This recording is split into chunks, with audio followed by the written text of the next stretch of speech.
बिस्मिल्लाहिर्रहमानिर्रहीम। This is Murtaza Qaid from the platform of IQ school of finance.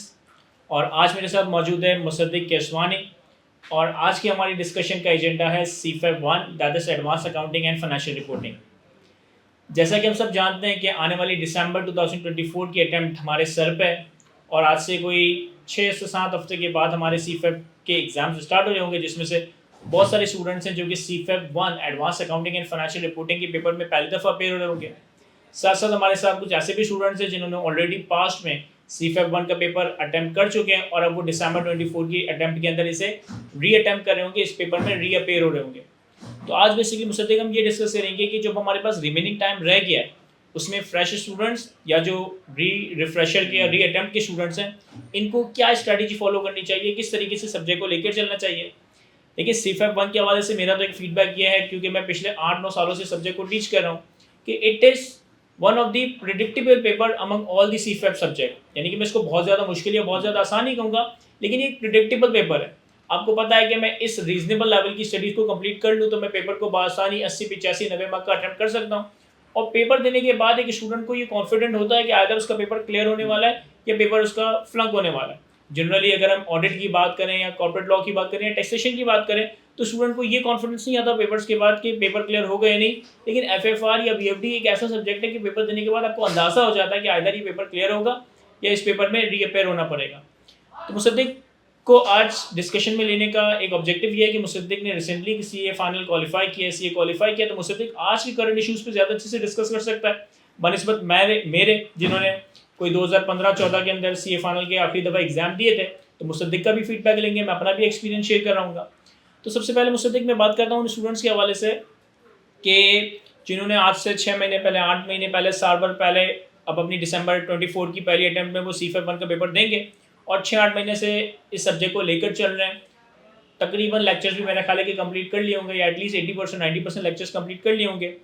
चूँकि उनकी पहली अटैम्प्ट होगी तो हो सकता है कि उनकी एग्जाम लीव भी स्टार्ट हो चुकी हो या अनकरीब स्टार्ट होने वाली हो। तो उनके लिए क्या पीस ऑफ एडवाइस होगा कि उनको इस सब्जेक्ट को किस तरह से लेकर चलना चाहिए, किस टॉपिक के ऊपर, किस चीज़ों के ऊपर ज़्यादा फोकस करना चाहिए, कौन सी चीज़ ऐसी होनी चाहिए जिसपे ऐसा ना हो कि वो अनइंटेंशनली बेध्यानी में अपना वक्त ज़ाया कर दे और पेपर में उनके लिए प्रॉब्लम बन रहा हो। तो जी मुसद्दिक। अच्छा सर, देखिए, अगर मैं CFEP 1 यानी advance accounting and financial reporting की बात करूं, तो ये एक ऐसा सब्जेक्ट है ना जिसको हम कहते हैं कि ये समंदर है। इसका सिलेबस भी समंदर है और इसका पेपर जो आता है वो भी काफ़ी ज़्यादा लेंदी आता है।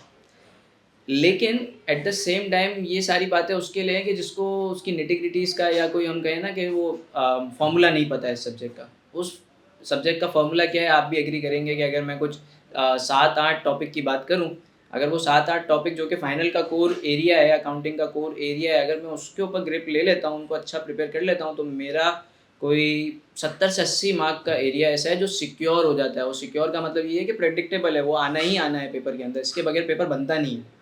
तो वो कौन सा ऐसा है उसके अंदर, मैं कंसोलिडेशन की बात करता हूँ, 20-22 मार्क का क्वेश्चन लाजमी आना है आपके पास। IFRS 9 के अंदर से आपकी ग्रेड है 15 से 20 मार्क की। 15, 16, IFRS 2, इन तीनों से मिलाकर आपका कोई 15 से 16 मार्क का क्वेश्चन बनता है। तो ये अराउंड मैं अभी जो है वो कहीं 45 मार्क तक पहुँच चुका हूँ। देन अगर मैं बात करता हूँ स्पेशलाइज्ड फाइनेंशियल स्टेटमेंट की, तो वहाँ पर आपका कोई 15-20 मार्क का वो भी सवाल आ रहा होता है। तो ये वो एरियाज़ है, अगर इसके ऊपर स्टूडेंट अगर थोड़ा सा चीज़ों को समराइज़ करके चलेगा ना, तो उसके लिए काफ़ी ज़्यादा आसानी हो जाएगी। अब बात करते हैं कि अगर वो लीव्स में बैठ रहा है, तो वो कहाँ से चीज़ों को स्टार्ट करे, किस तरह चीज़ों को लेकर चले। तो देखें, हर चीज़ को अगर वो स्ट्रक्चर्ड वे में लेकर चलता है, फॉर एग्जांपल अगर मैं बात करूँ तो मेरी एक आदत ये होती थी कि हमेशा मैं ये करता था कि जो मेन एरियाज़ है ना, उनको मैं या तो 2 बार करता था या तो एग्ज़ाम से बिल्कुल एंड टाइम से थोड़ा पहले कर रहा होता था, ताकि वो बिल्कुल फ्रेश रहे मेरे ज़हन में।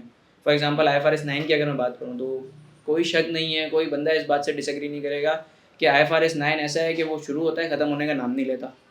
तो उसमें यही थी कि मैंने सबसे पहले या दूसरे तीसरे नंबर पे IFRS 9 स्टार्ट किया था। तो एक बार IFRS 9 की प्रैक्टिस की, उसको सही तरीके से प्रिपेयर किया, एंड देन फिर अगेन मैंने अपने लास्ट मंथ के अंदर वापस IFRS 9 को देखा था। क्यों? क्योंकि मुझे पता था कि इसको दोबारा देखना पड़ेगा, और कंसोल को एंड में लेकर गया था, ताकि कंसोल मेरा बिल्कुल फ्रेश हो और मैं उसको एग्ज़ाम में जब जा रहा हूँ तो सारी चीज़ें बिल्कुल ताज़ा मेरे माइंड में हों। और दूसरी चीज़ ये है कि इस सब्जेक्ट के अंदर एक चीज़ और स्टूडेंट्स को ये देखनी होगी कि अगर मैं बात करूँ BFD की, मैं बात करूँ ऑडिट की, या मैं बात करूँ टैक्स की, तो उसके अंदर ये होता है कि आपके पास जितने ज़्यादा स्टाइल्स के यानी जितने डिफरेंट स्टाइल्स के आप क्वेश्चन अटेम्प्ट करते हैं ना, वो आपके लिए उतना ज़्यादा फ्रूटफुल होगा। लेकिन अगर एफएफआर की बात करूँ तो एफएफआर के अंदर आप अगर सेम पैटर्न के, सेम स्टाइल के जितने ज़्यादा क्वेश्चन करेंगे ना, आपको उतना ज़्यादा फ़ायदा होगा। क्योंकि चीज़ें क्या है एफएफआर के अंदर जो है ना वो format based, rule based Structure है, based। स्ट्रक्चर्ड है। तो अगर आप उस स्ट्रक्चर के ऊपर अपने आप को ढाल लेते हैं ना और आपके दिमाग में लेट्स से अगर लीज़ की मैं बात करूँ आईएफआरएस 16 की, तो आईएफआरएस 16 में मुझे पता है कि पहले मुझे लीज़ लायबिलिटी निकालनी है। लीज़ लायबिलिटी के अंदर ये 4-5 कंपोनेंट्स आते हैं, मैं उनको डायरेक्ट अब मेरी ऐसी तैयारी होगी ना कि मैं एग्ज़ाम के अंदर क्वेश्चन के अंदर उन चीज़ों को ढूँढ रहा हूँगा कि ये वाली बात है, नहीं एक्सटेंशन ऑप्शन है, कैंसिल करने का ऑप्शन है, बार्गेन परचेज़ ऑप्शन है, यानी इन चीज़ों को देख रहा हूँगा क्योंकि मुझे पता है इस एक हेडिंग के अंदर, इस एक वर्किंग के अंदर ये चीज़ें आ सकती हैं। ये हो गया राइट ऑफ यूज़ एसेट आएगा, देन आपका फिर अमोर्टाइज़ेशन शेड्यूल चल रहा होगा। तो ये इस तरह से पूरा एफएफआर चल रहा होता है। मैं अगर बात करूँ आईएफआरएस 9 की, आईएफआरएस 2 की, जहाँ पर सारी चीज़ें ना एक टेबल के अंदर बन रही होती है। कंसोल के अंदर भी आपके पास 4-5 वर्किंग होती है। तो इन वर्किंग को अगर आप लेकर चल रहे होते हैं ना, ये सब्जेक्ट काफ़ी ज़्यादा आसान हो मतलब जाता है। कहने का मतलब ये है कि ज़्यादातर स्टैंडर्ड्स ऐसे हैं जिनके अंदर ना एक स्ट्रक्चर्ड वर्किंग चल रही होती है। लाइक कंसोलिडेशन का अगर लेट्स से बैलेंस शीट का सवाल है, तो उसमें 5-6 वर्किंग्स हैं हर हाल में बनेगी। Exactly. Changes in net assets बनाना है, हुँ। एनसीए बनाना है, गुडविल की वर्किंग करनी है, गुड रिजर्व्स की वर्किंग करनी है। यस। अगर आईफर्स 15 का सवाल है, किसी भी नो ईयर का सवाल आ जाए, आपको 5 स्टेप्स को फॉलो करना है कि पहले परफॉर्मेंस ऑब्लिगेशन आइडेंटिफाई की, फिर ट्रांज़ैक्शन प्राइस आइडेंटिफाई की, फिर एलोकेट किया, फिर रेवेन्यू रिकॉग्नाइज किया।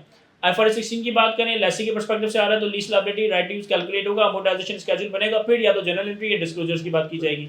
लेसर के पर्सपेक्टिव से है तो लीज रिसीवेबल कैलकुलेट किया जाएगा, या तो मैन्युफैक्चरर डीलर लीज होगा या नॉर्मल लीज होगा, सेल्स वगैरह की एंट्री बन रही होगी।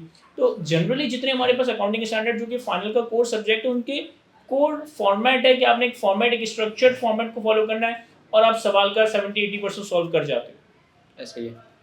और अगर इनके अलावा फिर जो चीज़ें रह जाती है ना, जिस तरह की जो आपने बातें कही, बिल्कुल इससे मैं एग्री करता हूँ। बाकी फिर आपके पास कुछ ऐसी चीज़ें रह जाती हैं, लेट्स से अगर मैं बात करूँ कुछ आईएस 24 या कुछ आपके इंटरिम फाइनेंशियल स्टेटमेंट वाले स्टैंडर्ड हो गए, हाइपर इन्फ्लेशन वाले हो गए, तो ये आपके आईएफआरएस से आपको रेफ़र करने होते हैं। अब इसके ऊपर मेरी अपनी एक सिंसियर एडवाइस स्टूडेंट्स को यही होगी, उसमें आप भी अपना इनपुट दीजिएगा कि आपका क्या कहना है कि इसके ऊपर ज़्यादा टाइम ना लगाया जाए। क्योंकि आपके पास अगर ये पेपर में आ भी रही होती है ना चीज़ें, तो ये वो इस तरह की चीज़ें होती हैं कि जो 5 से 8 मार्क की आती हैं। और एक चीज़ हकीकत है, इसको मानना चाहिए कि पेपर आपका पूरा नहीं होता सर।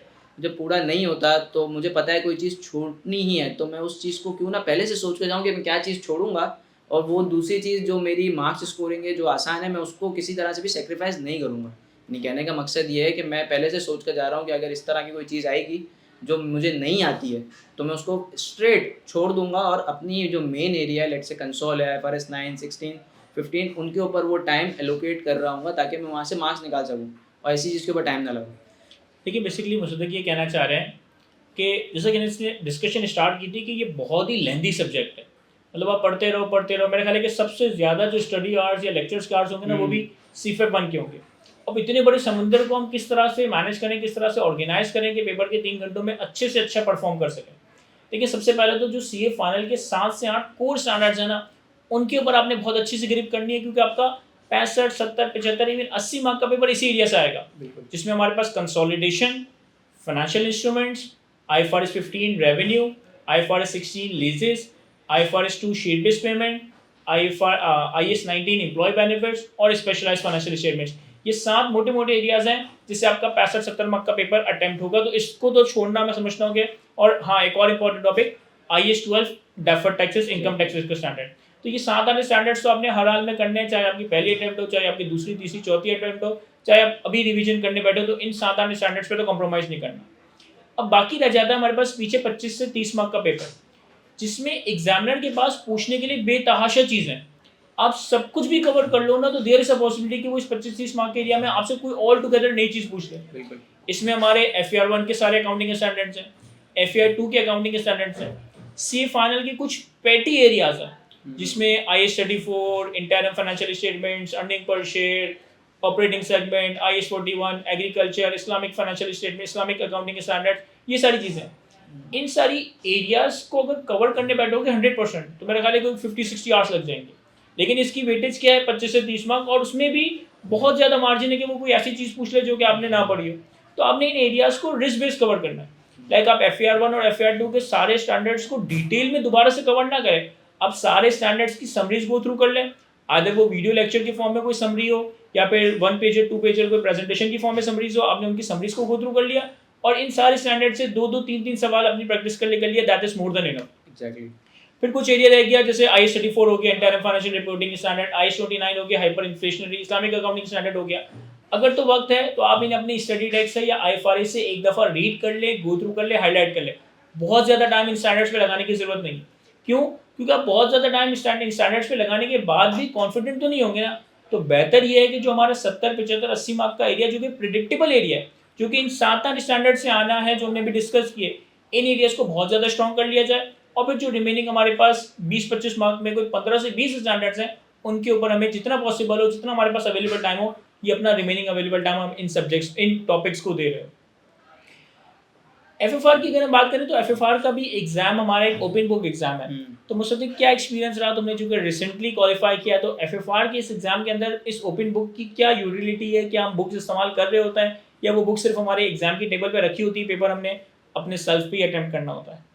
अच्छा सर, देखिए पहले तो ये है कि किसी भी बुक को इस्तेमाल करने से पहले ना आपको उसके ऊपर ग्रिप लेनी पड़ती है। ऐसा नहीं है कि मैं किताब पेपर में जाऊंगा और बुक खोलूंगा, वो खुद ब खुद वो पेज खुल जाएगा और मुझे चीज़ें मिलना स्टार्ट हो जाएंगी। ये नहीं होगा। तो अब इसके ऊपर ग्रिप लेनी है तो ये भी हमारा काम लीव्स में ही होगा। जैसे मैंने आपको बताया कि ये पेपर है ही समंदर, उसका सिलेबस इतना है, तो मैं सिलेबस पूरा कर रहा होता हूँ जैसे तैसे, मेरे पास नहीं टाइम बचता कि मैं IFRS को भी देख पाऊँ। तो अब ऐसी सिचुएशन में हम क्या करें? तो ऐसी सिचुएशन में ये होता है कि एक तो ये कि पहले तो मेरे पास टाइम नहीं मिल रहा कि मैं इसको देख सकूँ, और दूसरा ये कि पेपर में भी 3 सवा 3 घंटे के अंदर आपको नहीं टाइम मिलता कि आप IFRS को खोल कर देख सकें। और दूसरा ये है कि कुछ इस तरह की चीज़ पूछी भी नहीं जाती है कि जिसमें आप ये कहें कि मैं IFRS को देख कर उसमें से रेफ़र करके कोई चीज़ लिख रहा हूँ, अनटिल एंड अनलेस कि कोई थ्योरी बेस या कोई लिस्ट वाली कोई रिक्वायरमेंट आ जाए कि जो आपको देखनी हो कुछ इस तरह के स्टैंडर्ड्स में से। तो IFRS की जहाँ तक बात करूँ तो उसकी यूटिलिटी आपके पेपर के अंदर तो मैं कहूँ तो वो पेपर वेट से ज़्यादा मेरे नज़दीक नहीं थी। बिल्कुल, इसके हवाले से मैं हमेशा स्टूडेंट को एग्जाम्पल देता हूँ कि चूँकि फाइनेंशियल रिपोर्टिंग एक प्रैक्टिकल पेपर है। अब फॉर एग्जाम्पल कि अगर आप एक कार रेस में पार्टिसिपेट कर रहे हो और मैं आपको कह रहा हूँ कि भाई ये एक ओपन बुक रेस होगी, यानी कि एक किताब जिस पे लिखा है how to drive a car या how to win the race, आप इस किताब को अपनी कार रेसिंग के दरमियान में इस्तेमाल कर सकते हो।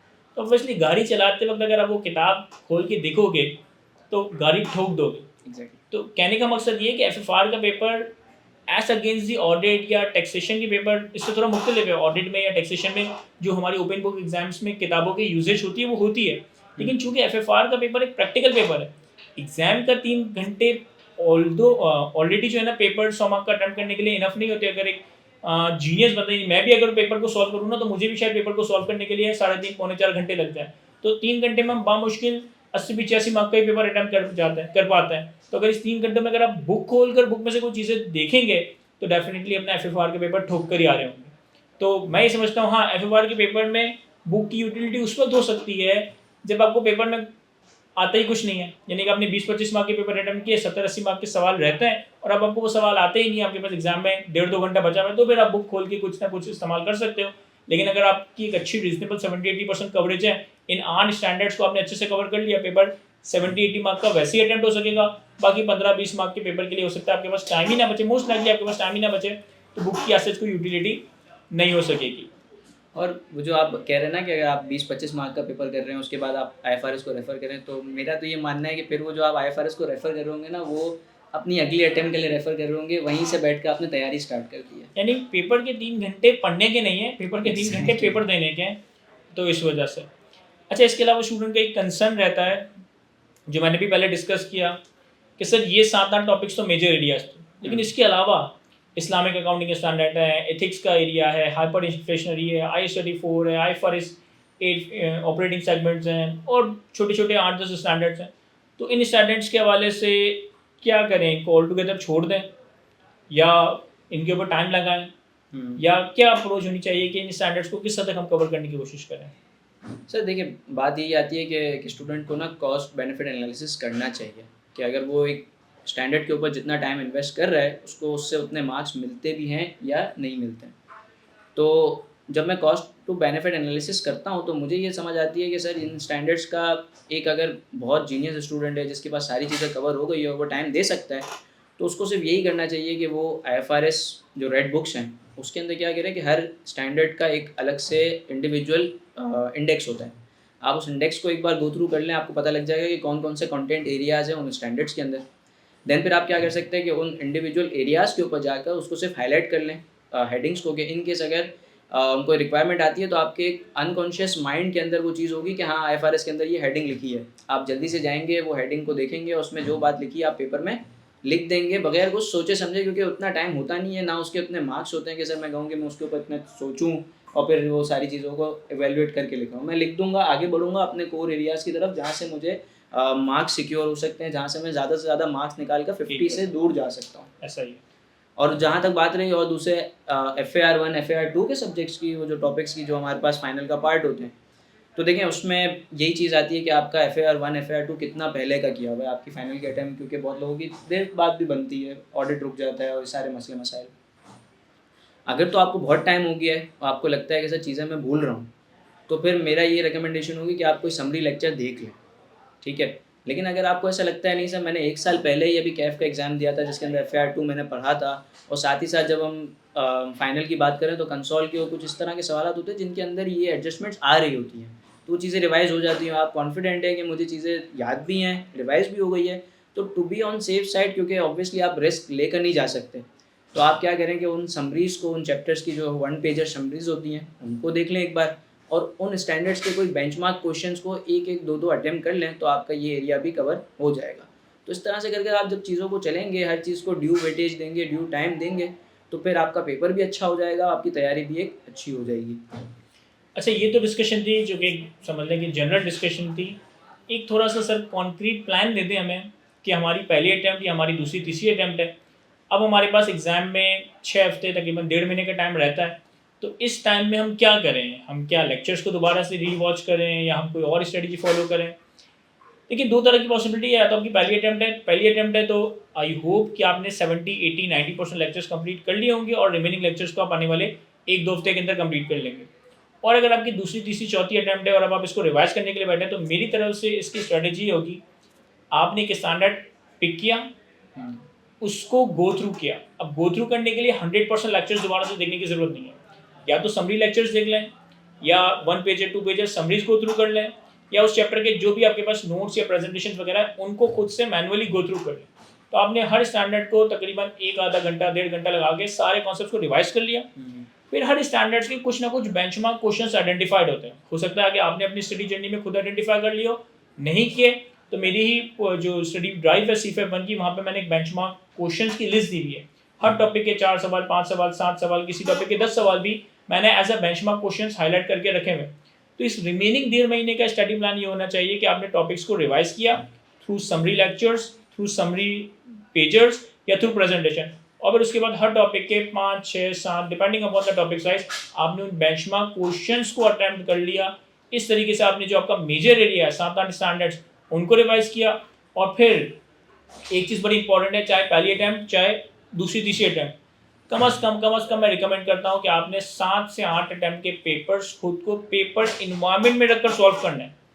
मुझे याद पड़ता है, वैसे तो काफ़ी टाइम हो गया, कि जब मैंने कैफ के पेपर्स दिए थे अपने टाइम पे, तो I was a good student, तो मैं कैफ के पेपर्स 85-90 मार्क के अटैम्प्ट करता था, मतलब ये एवरेज था मेरा। जब मैं CA ने फाइनल की पहली अटैम्प्ट दी और पहला पेपर दिया तो कोई 70-75 मार्क का पेपर हुआ। मैं पैनिक तो कर गया, पेपर अच्छा हुआ था 70-75 मार्क का, लेकिन 75 मार्क का अटैम्प्ट किया। दूसरा पेपर दिया, तीसरा पेपर दिया, तो फिर रियलाइज हुआ कि CA फाइनल में 20-25 मार्क 30 मार्क का पेपर तो ऐसे छूट जाता है कि कोई मजाक ही नहीं है। आती है चीज़ें, ऐसा नहीं कि चीज़ें नहीं आती, लेकिन 3 घंटों में मैं मुश्किल से 65 मार्क, 70 मार्क, 75 मार्क अटैम्प्ट कर पा रहा हूँ। तो ये CA फाइनल के अंदर ना एक सिग्निफिकेंट शिफ्ट आता है जब आप कैफ से CA फाइनल में जाते हो। कैफ में आपकी आदत बनी हुई है, आप 80-85 मार्क का, 90 मार्क का पेपर अटेम्प्ट कर रहे हो, यहाँ पे 75-80 क्रॉस कर पाना बहुत ज़्यादा मुश्किल हो रहा होता है। तो इसके लिए बड़ा ज़रूरी है कि एग्ज़ाम में जब आपकी एग्ज़ाम से पहले आपका रिवीजन कंप्लीट हो जाए, तो कम से कम 7-8 अटेम्प्ट के पेपर एग्जाम सिनेरियो में रहते हुए आप सॉल्व करें। और 7-8 अटेम्प्ट के पेपर को सॉल्व करने के लिए आपको कोई 10 दिन 15 दिन नहीं चाहिए।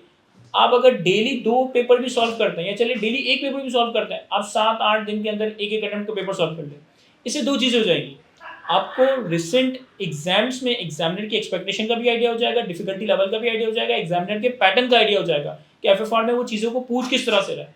और दूसरी चीज़ ये होगी कि 3 घंटे में अपना स्पीड क्या रखनी है, 3 घंटे में पेपर को कितनी तेज़ी से सॉल्व करना है, इस चीज़ की पता चला हम डायरेक्टली एग्जाम सिचुएशन में जाके सॉल्व कर रहे हैं। पहला सवाल आया 15 मिनट का, उसमें हमने 40 मिनट लगा दिए, तो ऑब्वियसली आपने पूरा मिसमैनेज कर दिया चीज़ों को। तो जब आप 7-8 अटेम्प्ट के पेपर 3-3 घंटे का एक टाइम स्लॉट रख के सॉल्व करोगे ना, तो आपको एक चीज़ रियलाइज़ हो जाएगी कि यार मुझे शुरू से ही हाथ तेज़ रखना है। भले पहला सवाल मुझे बहुत अच्छा आता है, लेकिन मुझे टाइम के अंदर रहते हुए जो भी हम एक इक्वेशन बनाते हैं कि 1 mark is equal to 1.8 minute, उस टाइम में रहते हुए हमने किस तरीके से पेपर को तेजी से सॉल्व करना है और कोशिश ये करना है कि 3 घंटे के अंदर हम कम से कम भी 80-85 मार्क का पेपर सॉल्व कर लें। इससे ज़्यादा कर लेते हैं बहुत अच्छी बात है, लेकिन एटलीस्ट अपना टारगेट ये बना है कि 80-85 मार्क का पेपर आपने अटैम्प्ट करना है। तो 80-85 मार्क का एक रीजनेबल पेपर अटैम्प्ट करके बआसानी आप 50 की बाउंड्री क्रॉस कर जाएंगे। तो ये थी हमारी CFEP 1 के हवाले से डिस्कशन। और भी आपकी क्वेरीज वगैरह होंगी तो आप व्हाट्सएप ग्रुप के थ्रू या व्हाट्सएप के थ्रू हमसे पूछ सकते हैं और हम इसको इंशाल्लाह आंसर कर रहे होंगे। आज की गुफ्तगू को यहीं तक रखते हैं। Thank you.